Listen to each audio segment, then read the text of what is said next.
Kita harus menghormati orang tua kita. Secara moral, karena kita adalah orang-orang yang berhutang kepada mereka.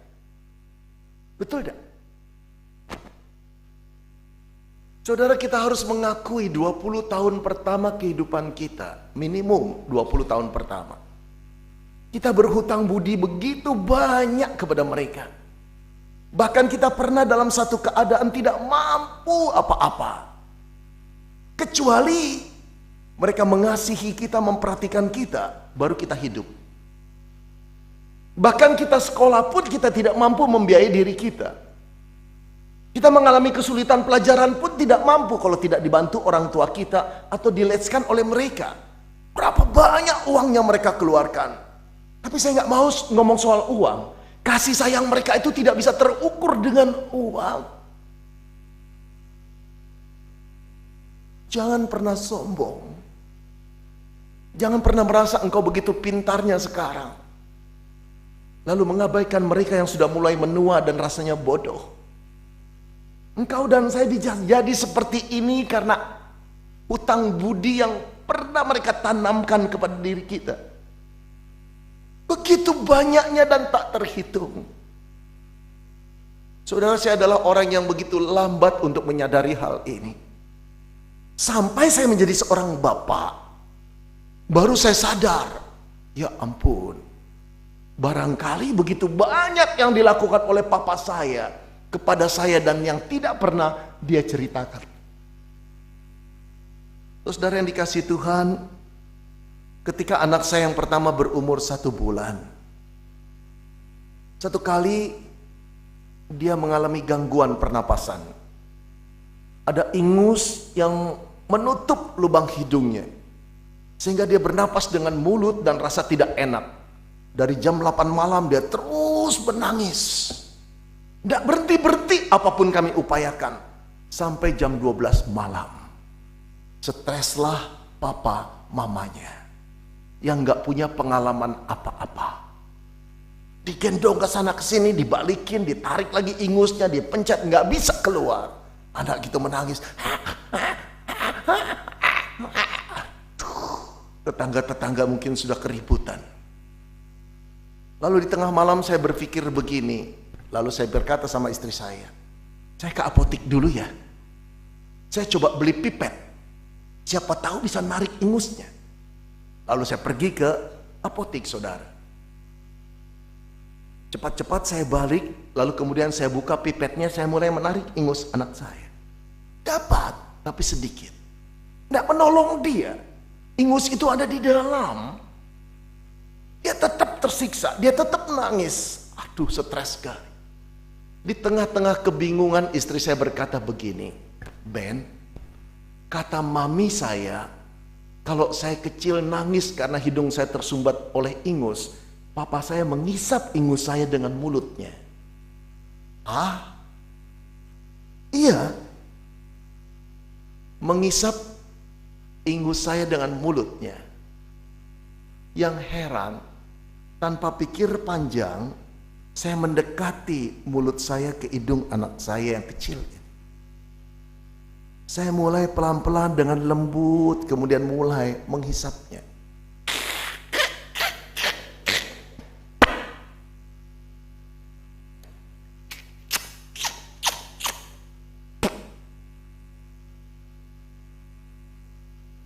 Rasanya seperti asparagus.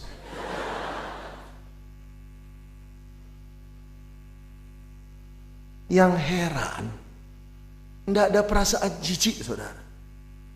Tidak ada perasaan geli. Yang ada adalah satu gelora kasih yang mau mengatakan, nah ini papamu. Papa tahu kesulitanmu. Apapun yang papa bisa lakukan, papa ingin lakukan, nak, supaya engkau terbebas dari sakitmu. Saudara, setelah melakukan itu saya duduk di kursi saya. Tiba-tiba air mata saya keluar. Kenapa? Saya ingat papa saya. Seorang polisi yang keras, disiplin, suka marah kepada anak-anaknya kalau nakal. Jarang berkata kepada anak-anaknya, jarang mengungkapkan, jarang bercerita. Tiba-tiba saya sadar, begitu banyak kemungkinan ayah saya melakukan hal-hal yang seperti ini yang tidak saya ketahui. Saya lalu berkata, Tuhan, aku adalah orang yang berhutang kepada papaku. Apalagi mengingat mama, meneteslah air mataku. Setelah jadi bapak baru aku sadar betapa banyaknya hutangku kepada mereka. Oh saudara-saudara, jangan engkau merasa jumawa, merasa sombong. Kalau engkau sepintar sekarang dan bereksis seperti sekarang, engkau tidak mungkin bisa seperti sekarang kalau tidak ada kasih sayang mama dan papa yang terus-menerus mendidik engkau dan saya dengan kasih sayangnya. Kalau engkau sudah jadi mama, engkau baru tahu betapa gelisahnya kalau anakmu itu sakit panas. Seorang papa juga gelisah, tapi saya kira seorang mama jauh lebih gelisah. Kadang-kadang di tengah malam dia bangun, dia ambil termometer, dia ukur lagi. Istri saya juga seperti itu. Kadang-kadang dia berkata, Ben, bisa gak kamu jaga sebentar? Saya capek, saya mau tidur. Silakan. Lalu saya jaga anak saya, lama-lama saya juga ngantuk. Saya bangunin dia, istri saya. Lalu dia terjaga. Dia bilang, saya yang tunggu, gak apa-apa, saya yang tunggu kamu tidur. Sampai pagi. Dia concern sekali untuk mengecek berapa suhu anak saya, suhu tubuhnya. Dia tidak mau anak itu sampai 39, 40, 41, 42, lalu step dan idiot. Tidak, itu ada perjuangan seorang mama untuk tetap mengorbankan kenyamanannya untuk tidak tidur. Saudara bayangkan kalau tidak ada pengorbanan seorang mama, tidak ada kasih, engkau dan saya tidak bisa jadi seperti ini. Udah idiot kita. Saudara-saudara, sering kali selesai saya berkhotbah, orang menyalami dan berkata, terima kasih ya Pak, khotbahnya bagus. Oh ya, puji Tuhan, terima kasih kembali. Saya menerima banyak pujian. Karena apa? Orang bilang khotbahnya jelas Pak, teratur dan runut. Saya mengaminkan itu saudara, karena saya punya logika seperti itu. Tapi saya sadar siapa yang mengajarkan logika seperti itu? Ya tentu dosen-dosen saya bukan? Tentu buku yang saya baca bukan? Tapi siapa yang mengajarkan kalimat demi kalimat, lalu saya bisa menyusun paragraf demi paragraf? Siapa yang mengajarkan kata-kata pertama yang ada di kalbu saya sehingga bisa menyusun kalimat dan paragraf? Jawabnya adalah orang tua saya, mama dan papa saya. Kadang saya ingin menangis mengingat ini. Saya nggak bisa jadi seperti ini tanpa pengorbanan mereka. Saya adalah orang-orang yang berhutang. Saudara, pada satu kali selesai kuliah di STT, Seminari Alkitab Asia Tenggara di Kota Malang, saya pulang ke rumah saya. Saya masuk kuliah usia 30, sudah berkeluarga saudara. Anak saya baru beberapa bulan. Ketika saya datang siang itu, istri saya berkata, Ben, sini, anak kita sudah bisa bicara. Bicara apa? Saya berkata, sini saja sudah. Dia bawa saya masuk ke kamar kami. Di situ ada baby box, anak kami ada di ranjang itu masih tergeletak berbaring. Lalu istri saya berkata, nak, tadi ngomong apa? Ayo ngomong apa? Sekarang ada papa, tunjukkan. Ayo nak, ngomong apa tadi sayang? Anak itu ngelihat. Ayo ngomong apa nak? Dia cuma senyum. Senyummu manis. Tapi tadi ngomong apa? Ayo tunjukin sama papa. 1, 2, 3. Ayo. Cuma senyum saja. Saya berkata, bener gak sih bisa ngomong? Oh iya bisa bicara, nanti tunggu sabar ya. Ayo nak, ayo tunjukkan sama papa sayang, tadi bicara apa? 1, 2, 3. Mama.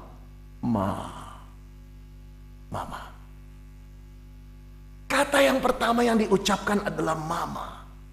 Wow, istri saya gembira sekali. Istri saya meloncat dan berkata, tuh kan bisa ngucap mama. Saya jengkel luar biasa. Kenapa katanya bukan papa? Kenapa mama? Ini pasti ada sindikat di dalam keluarga kami. Sejak saat itu saya latih anak saya. Ayo nak, bicara apa? Papa. Ayo ngomong papa. Mama.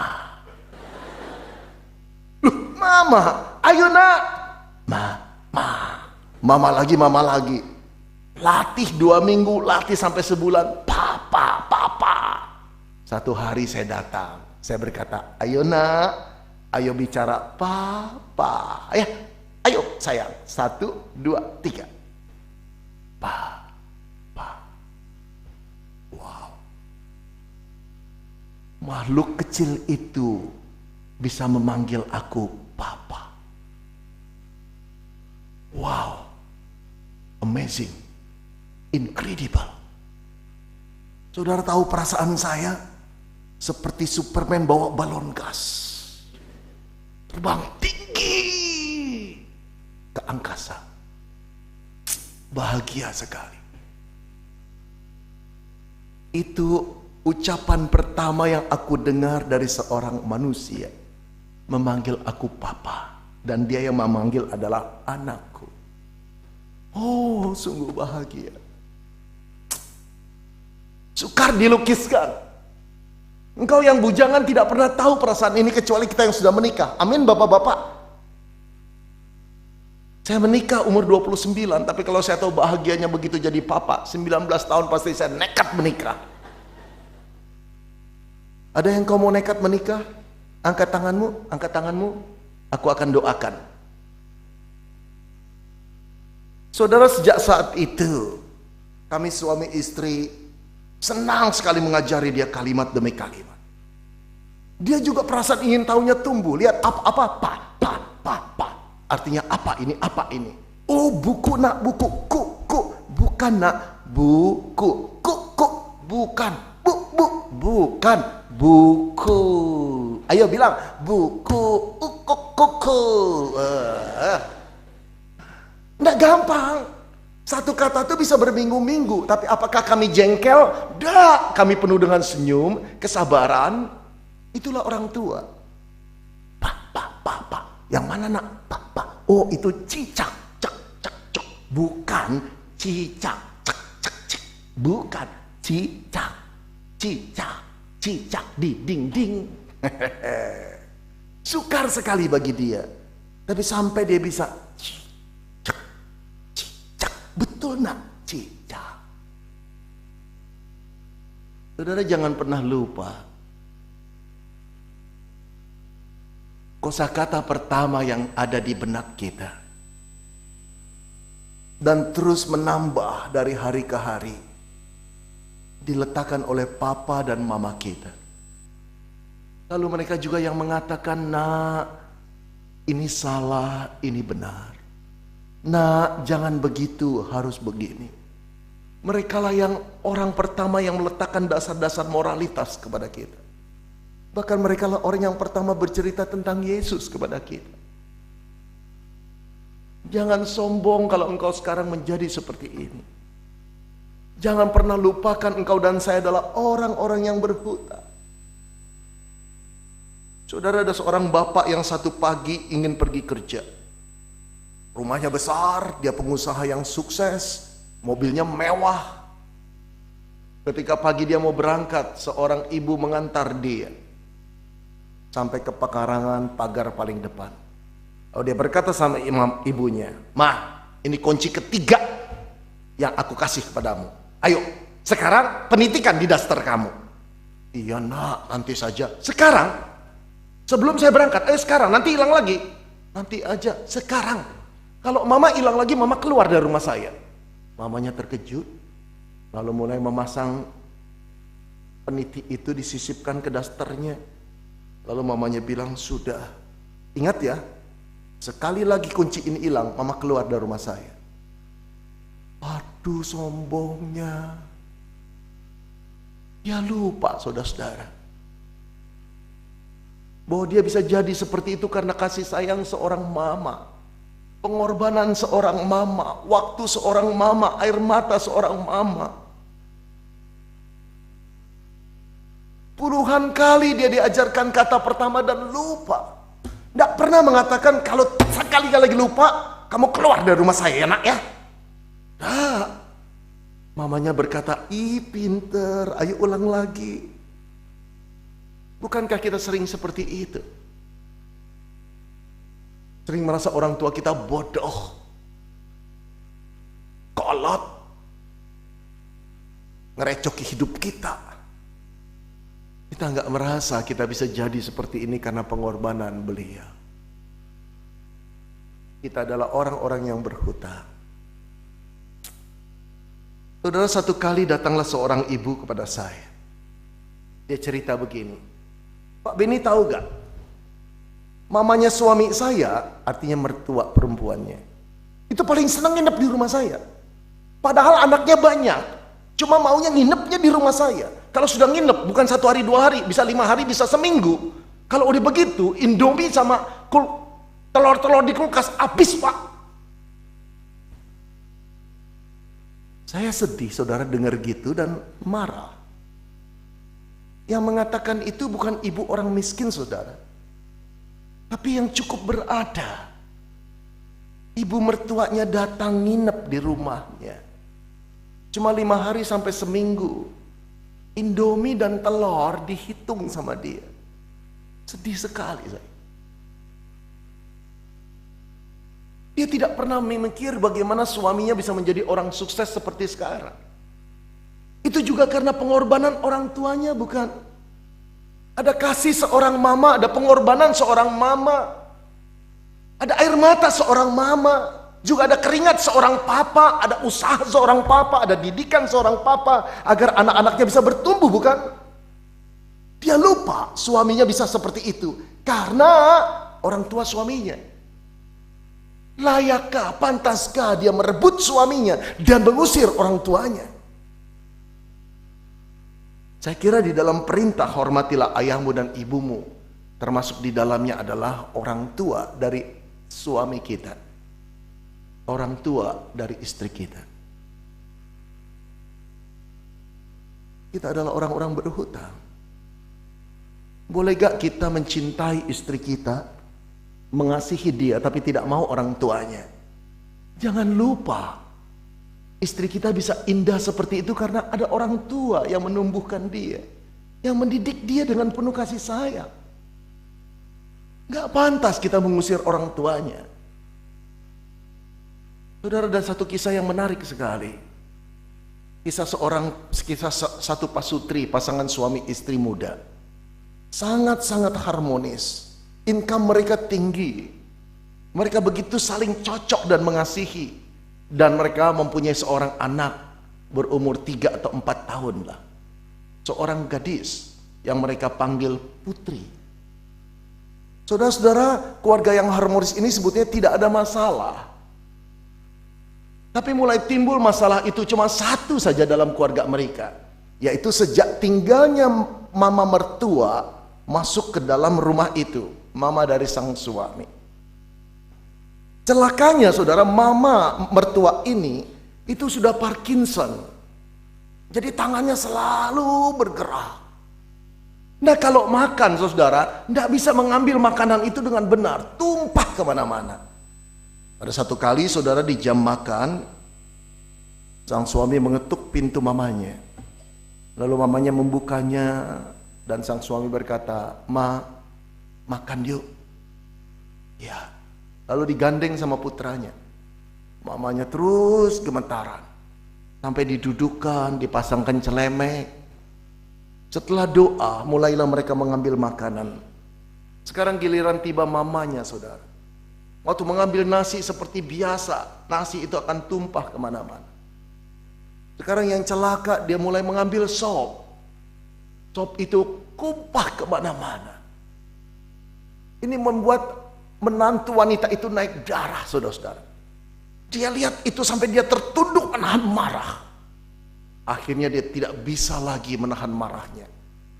Seperti letupan uap yang tidak bisa ditahan. Dia menggebrak meja. Dia menatap suaminya. Aku tidak tahan lagi. Sekarang kamu boleh pilih. Kamu mau makan sama mama kamu atau kamu mau makan dengan saya dan Putri. Silakan pilih. Suaminya menatap istrinya dan berkata, loh kok seperti itu sih? Saya sudah tidak tahan dengan mamamu. Saya mengajarkan Putri untuk ambil makanan itu selalu dengan disiplin dan hati-hati. Tidak kotor, tapi mamamu contoh yang jelek tahu. Saya nggak tahan hidup seperti ini. Sang suami berkata sama istrinya, jadi bagaimana dong? Dia memang sakit. Aku tahu dia sakit. Maumu gimana? Sudah pisahkan mama ke sana. Biarkan dia makan sendiri di sana, mau belarakan, mau apa juga terserah dia. Kita makan di sini. Sang suami tidak punya pilihan lain. Dia berdiri dan didekati mamanya dan berkata, mama pindah ya. Mamanya mengangguk, lalu pelan-pelan dibawa oleh suaminya. Mamanya terus gemetaran sampai didudukkan ke meja kecil, bangku kecil. Dan disitulah mamanya makan sendiri dengan air mata yang turun terus dari matanya.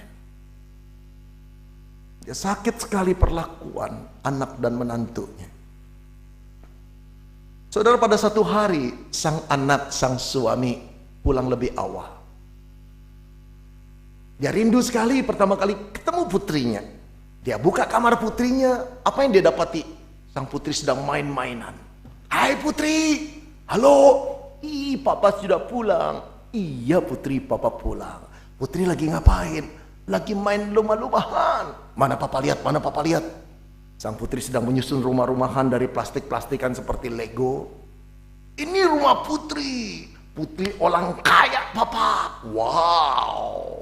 Kemudian papa lihat yang hijau-hijau besar. Itu apa? Ini lapangan bola. Loh, rumah Putri ada lapangan bola. Putri orang kaya. Nanti Messi sama Neymar mainnya di sini. Waduh. Yang ini kolam renang, papa. Bagus Putri. Putri kaya sekali ya. Iya, Putri orang kaya. Lalu yang ini luang makan Putri. Betul papa. Ini papa, Putri duduk di sini. Ini suami duduk di sini. Anak-anak Putri 5 papa. Wow Putri. Kemudian papanya tertarik. Di meja makan yang besar ada meja makan kecil di sampingnya. Kalau ini apa Putri? Ini meja makan kecil papa. Buat siapa Putri? Buat papa.